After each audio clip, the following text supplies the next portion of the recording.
Assalamualaikum warahmatullahi wabarakatuh. Perkenalkan, nama saya Zaya Rahmatullah dengan NIM 2514201009 dari kelas 1A Keperawatan. Baiklah, di sini saya akan menjelaskan tentang 10 sistem pada manusia.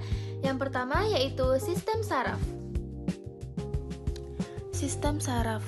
Apa itu sistem saraf? Sistem saraf adalah jaringan terorganisir dari sel-sel saraf yang memandu hampir setiap aktivitas sehari-hari dan fungsi tubuh, baik yang disadari maupun yang tidak disadari.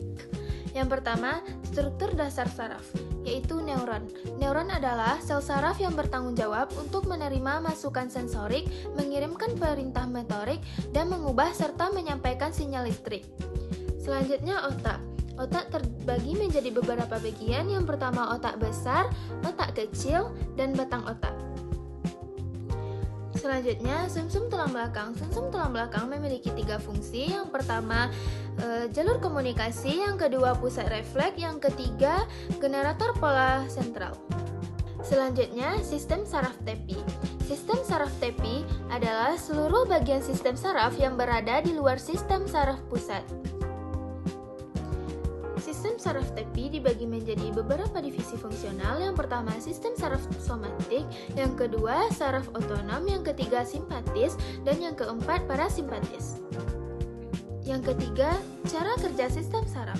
Yang pertama, penerimaan rangsangan, yang kedua pengolahan informasi, yang ketiga respon, yang keempat transmisi sinyal. Selanjutnya, sistem endokrin. Sistem endokrin adalah sistem yang mengatur hormon pada manusia dan berhubungan dengan sistem saraf karena saling mengontrol satu sama lain. Nah, lalu ada fungsi sistem endokrin. Fungsinya yang pertama menghasilkan hormon untuk tubuh manusia, yang kedua mengontrol aktivitas kelenjar tubuh, yang ketiga merangsang pertumbuhan jaringan, yang keempat mengatur metabolisme, oksidasi, dan meningkatkan penyerapan glukosa pada usus halus, dan yang terakhir mempengaruhi metabolisme lemak.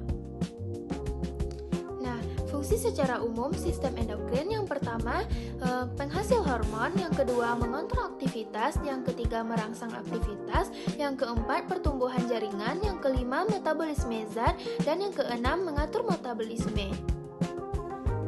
Nah, selanjutnya ada juga jenis-jenis kelenjar dalam sistem endokrin, yaitu hipotalamus, kelenjar pituitari, kelenjar hipofisis, kelenjar tiroid atau kelenjar gondok, kelenjar paratiroid atau kelenjar anak gondok, kemudian kelenjar epifisis, kelenjar timus, kelenjar Langerhans, kelenjar supranalis, dan yang terakhir ada kelenjar kelamin.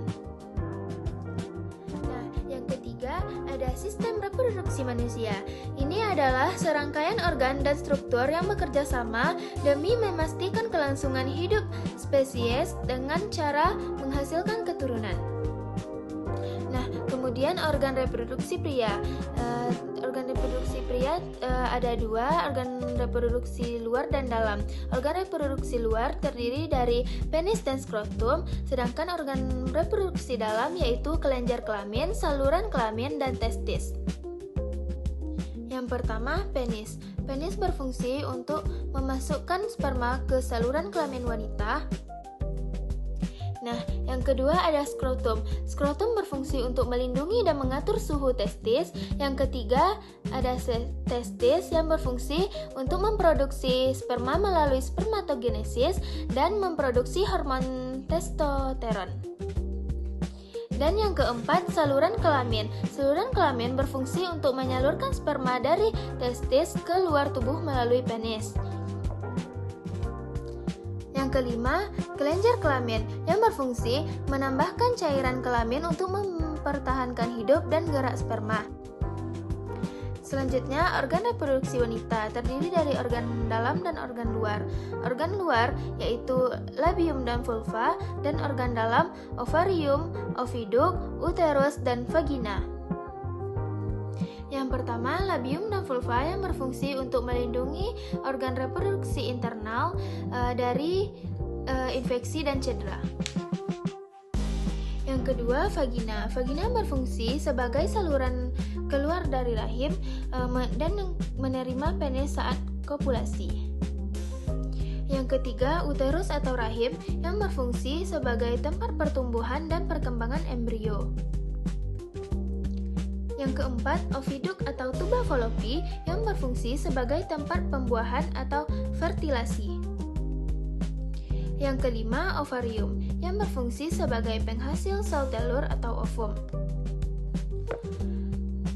Mekanisme pertumbuhan gamet ada dua, yaitu spermatogenesis dan oogenesis. Spermatogenesis adalah berlangsung saat puber dan oogenesis berlangsung saat kandungan.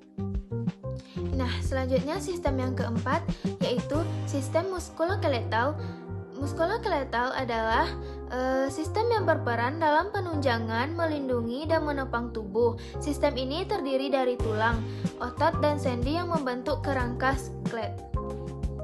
Yang pertama, tulang. Tulang merupakan sebuah jaringan ikat khusus yang saling berhubungan membentuk persendian. Tulang tersusun atas tulang aksial. Tulang aksial yang terdiri dari tulang kepala, tulang belakang, tulang rusuk, dan sternum. Yang kedua, tulang apendikular. Tulang apendikular terbagi atas tulang aksemitas atas dan tulang aksemitas bawah. Fungsi tulang ada 6. Yang pertama, menopang tubuh. Yang kedua, memberikan bentuk pada tubuh. Yang ketiga, melindungi organ dalam tubuh. Yang keempat, membentuk sel darah merah. Yang kelima, alat gerak spesifik. Yang keenam, tempat melekatnya otot. Macam-macam bentuk otot, yaitu otot rangka, otot polos, dan otot jantung. Nah, jenis-jenis sendi. Yang pertama, sendi sinartrosis atau sendi mati. Yang kedua, sendi amiratrosis atau sendi kaku. Yang ketiga, sendi diatrosis atau sendi gerak. Selanjutnya, sistem integumen. Sistem integumen adalah lapisan luar sebuah organisme atau organ, misalnya kulit, kulit biji, cangkang, atau kulit buah. Integumen terdiri dari epidermis, dermis, dan jaringan subcutaneus. Adapun fungsi kulit yaitu fungsi sekresi, fungsi absorpsi, fungsi ekskresi, fungsi persepsi, fungsi pengatur suhu tubuh, fungsi pembentukan pigmen, fungsi keratinisasi, dan fungsi pembentukan vitamin D.